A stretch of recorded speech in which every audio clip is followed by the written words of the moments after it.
Programang ito ay rated SPG. Striktong patnubay at gabay ng magulang ang kailangan. Maaaring may masiselang tema, lengguwahe, karahasan, sexual, horror o droga na hindi angkop sa mga bata.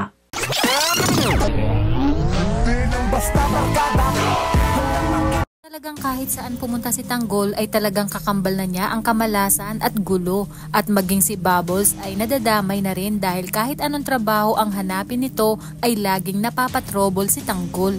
Pinagbigyan naman ni Senyor ang hiling ni Tanggol na mapatakas ang kanyang mga kaibigan, at sa tulong ni Marcelo at Makasantos ay magiging matagumpay ito. Mas lalakas nga ang puwersa nila Tanggol pag nagkataon. Sa kabilang banda, hindi na nga nagugustuhan ni Senyor ang mga pasaring ni Ramon tungkol sa kanya. Tamang-tama umano na kapag matapos ang burol ni Pablo, agad niyang pakikilusin ang kanyang mga bagong tauhan upang tuluyang mapilayan ang mga Montenegro. Unang hakbang nga na kanyang gagawin ay hindi na niya tuluyang ibabalik ang pera ng mga Montenegro. Mapag-aalaman rin ni Tanggol na ang unang misyon nila ang mga Montenegro, kung kaya't mas lalong mag-iigting ang kanyang galit dahil batid niyang ito ang pumaslang kinamokang. Hanggang sa dumating sila sa pagpapakilala kay Olga, makikita niya kasi ang mga larawan ng mga Montenegro kung saan parte ito ng kanilang misyon.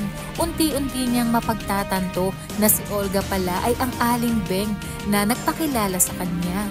Ngunit ang mas ikinagulat niya ay ang makita niya si David at may pangalan itong Jesus Montenegro. Ibig sabihin, hindi talaga matuwid ang trabaho ni David. Dito na unti-unting malalaman ni Tanggol ang katotohanan ang tungkol sa kanyang tunay na pagkatao. Mauubusan na ng oras sina Olga at David pag nagkataon. Si Tanggol mismo ang papatay kay Olga at si Ramon naman kay David.